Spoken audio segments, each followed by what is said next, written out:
লক্ষ্মীর নাকি 18টা হাত, 18টা হাতেই নাকি অস্ত্র আছে। না, কোনো চমকদারি শিরোনাম নয়, সত্যিই 18 হাত বিশিষ্ট মা লক্ষ্মীর পুজো করা হয় এই পশ্চিমবঙ্গে। এবারও কোজাগরী লক্ষ্মী পুজোর দিন 18 হাতের মা লক্ষ্মীর আরাধনা করা হয়েছে।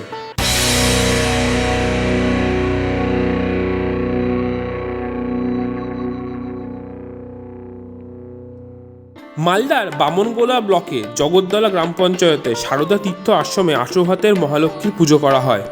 26 বছর ধরে এই রীতি চলে আসছে। প্রতি বছর কোজাগরী পূর্ণিমা তিথিতে সকালবেলা দেবী মহালক্ষ্মী হিসেবে পুজো করা হয়, আর রাতে কোজাগরী লক্ষ্মী পুজো করা হয়। এবারও তার ব্যতিক্রম হয়নি। মা লক্ষ্মীর কেন 18টি হাত আছে, 18টি অস্ত্র আছে, তা শুনে নেব আশ্রমের মহারাজের কাছ থেকে।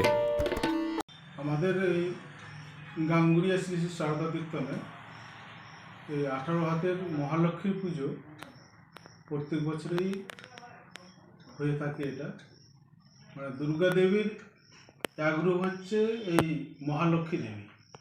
আমাদের যে মার্কণ্ডেয় পুরাণের চণ্ডী আছে, চণ্ডীর 2য় অধ্যায়ে এই মহালক্ষ্মী দেবীর বর্ণনা সেখানে আমরা দেখতে পাই।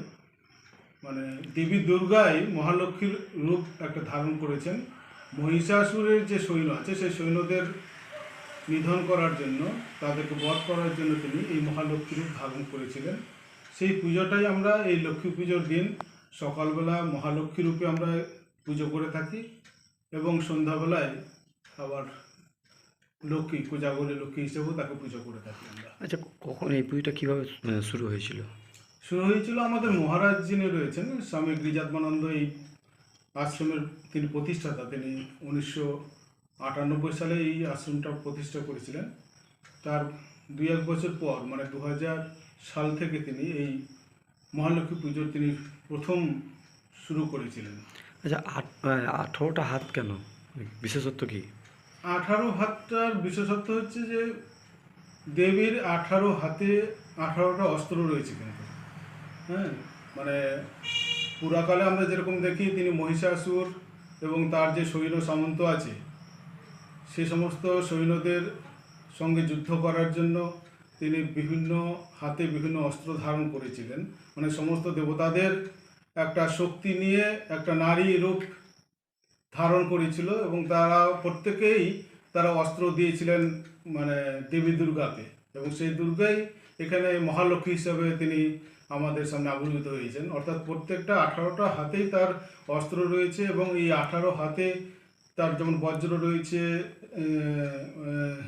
তীর রয়েছে, শঙ্খ রয়েছে, সমস্ত গদা রয়েছে, আবার সুদর্শন চক্র রয়েছে। এরকম 18 হাতে 18 রকম অস্ত্র নিয়ে তিনি অসুরদের সঙ্গে যুদ্ধ করছেন এবং অসুরদের তিনি নিধন করছেন।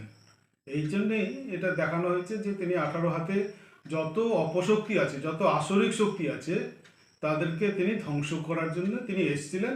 এবং যখনই এরকম বাধা বিপত্তি আসে সমাজে, যখনই এরকম অসুরদের আবির্ভাব ঘটে, দানবের আবির্ভাব ঘটে, সেই দানবদের ধ্বংস করার জন্য, অসুরদের আসরিক শক্তি বিনাশ করার জন্য তিনি আবির্ভূত হন। তিনি নিজেই বলেছেন চণ্ডীতে, ইত্থং যদা যদা বাধা দানবত্তা ভবিষ্যতি তদা তদা অবতীর্যাহং করিষ্যামি হরি সংশয়ম।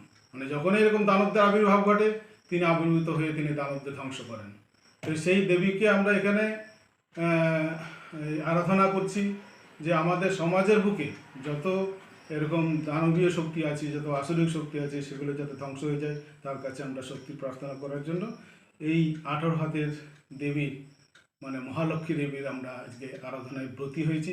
সকলে এটা আমরা তার কাছে আমরা প্রার্থনা করি। তার শক্তি মানে দেবী শক্তি ছাড়া, নারী শক্তি ছাড়া যে আসরিক শক্তিকে ধ্বংস করা যায় না, তার জন্যই আমরা এই দেবী শক্তির কাছে প্রার্থনা জানাই, যাতে সমস্ত রকমের যাতে অপশক্তি, আসরিক শক্তি, দানবীয় শক্তি যাতে ধ্বংস হয়ে যায়, সমাজ একটা সুন্দরভাবে গঠিত হয়, তার জন্যই এই দেবীর আরাধনা। আপনার নাম ও পরিচয়? আমার নাম স্বামী আত্মপ্রাণানন্দ, উজ্জ্বল মহারাজ বলেই সবাই চেনে। এই পুজোর আচারেও আছে বিশেষত্ব। পুজোর সকালে বস্ত্র, আলতা, কাজল, চিরুনি এবং অন্যান্য জিনিস দিয়ে মাকে পুজো করা হয়। 108টি বেলপাতা অর্পণ করা হয় যজ্ঞে। ভোগে থাকে 5 রকমের ভাজা, 3 রকমের তরকারি, ডাল এবং মিষ্টি। পুজো দেখার জন্যে দূর দূরান্ত থেকে ভক্তদের ঢল নামে। লক্ষ্মী পুজোর পরে ভক্তদের মধ্যে প্রসাদ বিতরণেরও আয়োজন করা হয়ে থাকে।